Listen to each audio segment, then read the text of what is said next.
Hi everyone! Welcome to Art with Kendra. In today's video, I'm going to cover graphite pencils. And this isn't necessarily going to be a drawing tutorial like how to draw a flower. It's more going to be how to use your graphite pencils properly. So yeah, we're going to start with what they mean. So here we have a range from 6B to 6H. Now the range of pencils is actually a little bit larger. Usually you can go from 9B to 9H. And the B's stand for soft and the H's are hard. So your B pencils are a little bit more like drawing with butter or drawing with chalk. They go down really smooth. The advantage to that is you get a very dark color. The disadvantage is that it's hard to keep your pencil sharp. Now, as you move through towards the H pencils, you get harder pencils. So the higher the H number, the harder the pencil. So when you get all the way to 9H, you can barely see your pencil. And then the thing that is kind of nice about them is that they keep their point. So it feels a little bit more like you're drawing with a needle rather than drawing with a stick of butter. So now that I've kind of explained them, what I'm going to do is just do a really quick example here using these pencils. All right, so I'm going to get started here with my 6B.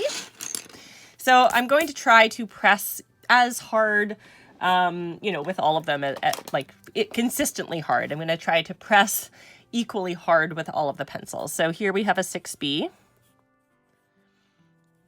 And notice I'm moving in an oval. That's usually going to be the best way to do shading. There we go. So there's your 6B. Now you won't see a huge difference between your 6B and your 4B.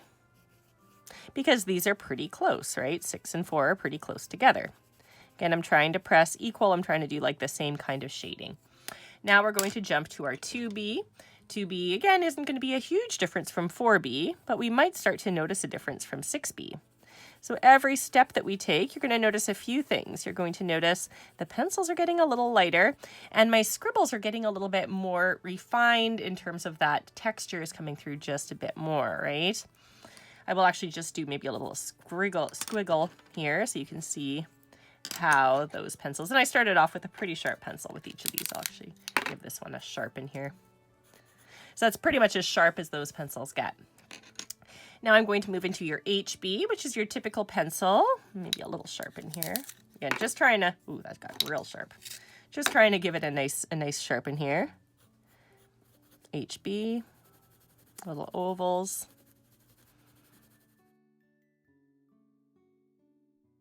To H. Now look at the jump there, right? Now we're into the H's. Remember, we also have an H and an F here. So it goes HB, F, H, to H. So we actually have quite a little bit of a bigger jump here, and you can really see the difference. Also, look at how refined that is. And HB, I forgot to do my squiggle there. All right, now we're going to go to 4H. So now we're getting even harder. So my circles, when I'm doing circle shading, need to be a little bit smaller because the point is a little bit more precise. And finally, we have a 6H.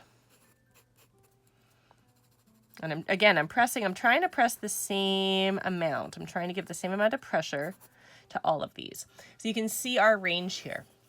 And remember, we have up above here, we have 9, 8, 7, and then on this side we have 7, 8, 9. So we do have a little bit of a bigger range, but I rarely go beyond this.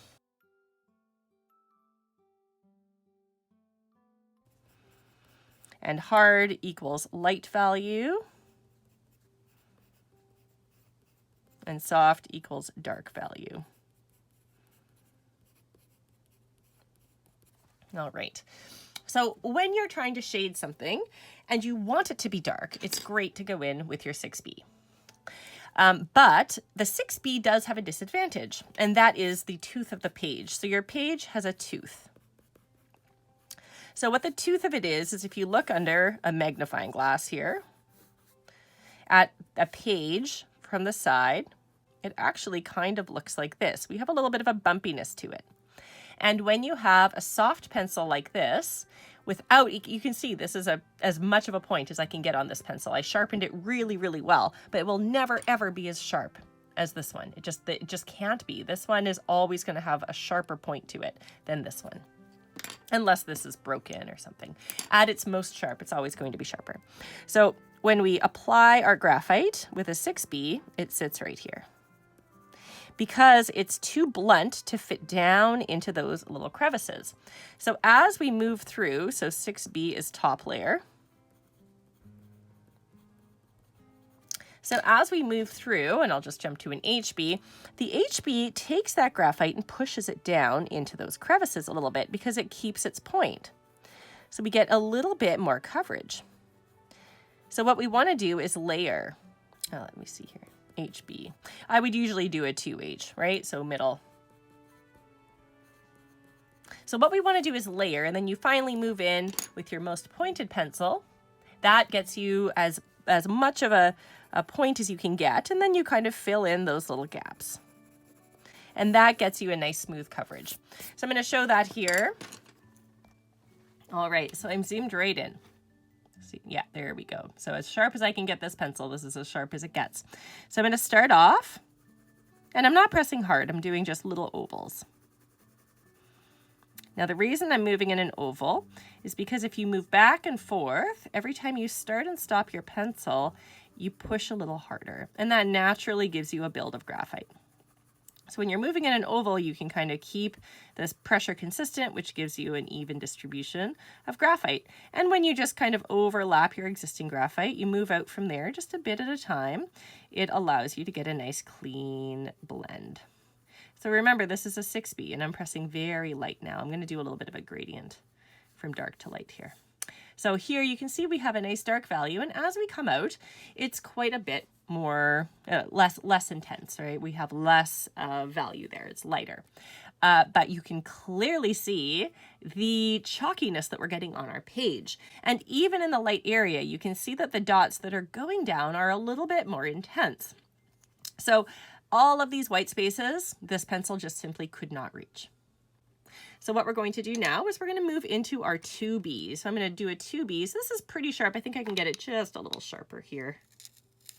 Just a hint, like I don't think I can go more than that. It's quite sharp. We're zoomed in, remember. So now I'm going to go over top of this and pull out just a little bit further into my highlight. So this pencil, I'm going to see I'm still doing ovals, is going to push that graphite from the 6B into the tooth of the page. So we're going to start to see less of that chalkiness. And as it's doing that, it's also putting graphite down. So we're intensifying our value. Now, if you blend, that's a way a lot of people draw, is by blending. You end up redistributing your graphite, but you're not putting any more down, so your value will get lighter over time, and it will tend to get a little messier. Now, believe it or not, I am still pressing down.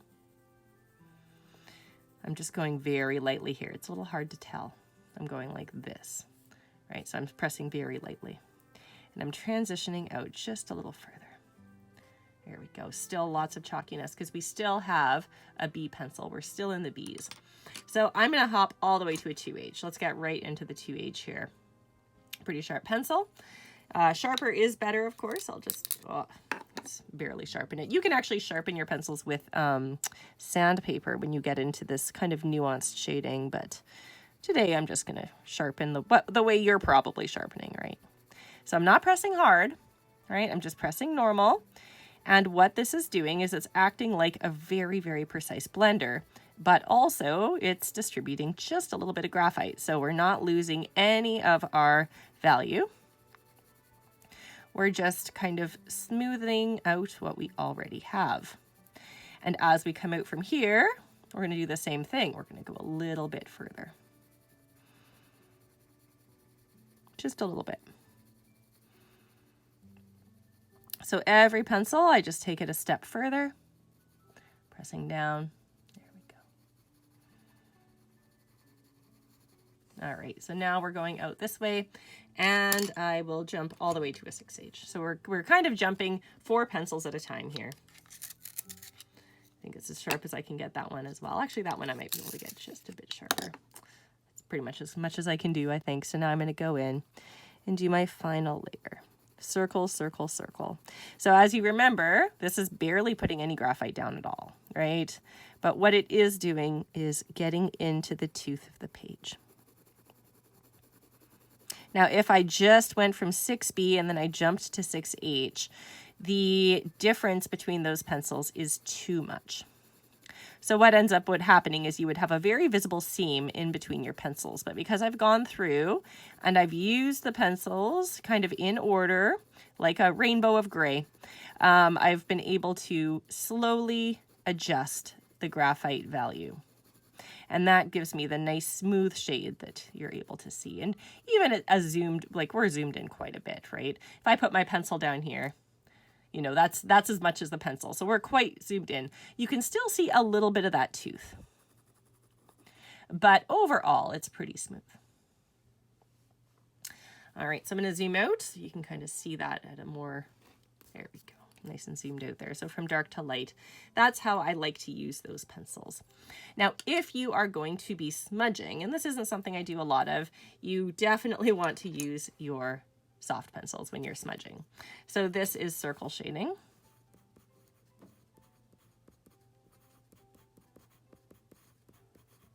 So when you're smudging,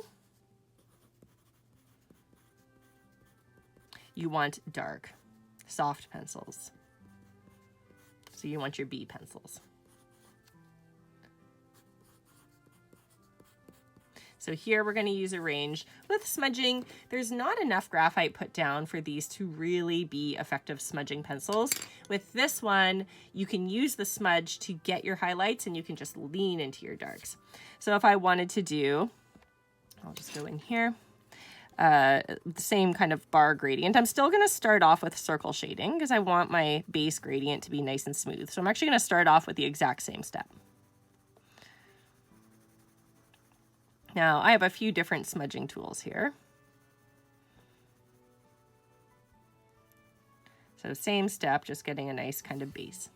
You can definitely see the difference between here and here, right? Like the values here, darker, we don't have quite as much kind of chalkiness going on, a little bit chalkier right here.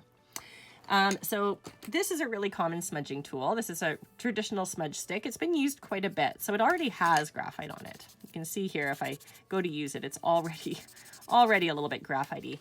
And that's pretty typical. That's going to happen.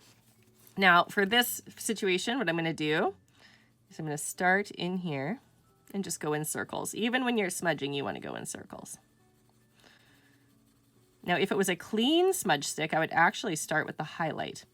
But with it being dirty, I don't want to jump right into the highlight because I want to kind of wear off that dirt as I'm coming out. Notice I'm going in a circle.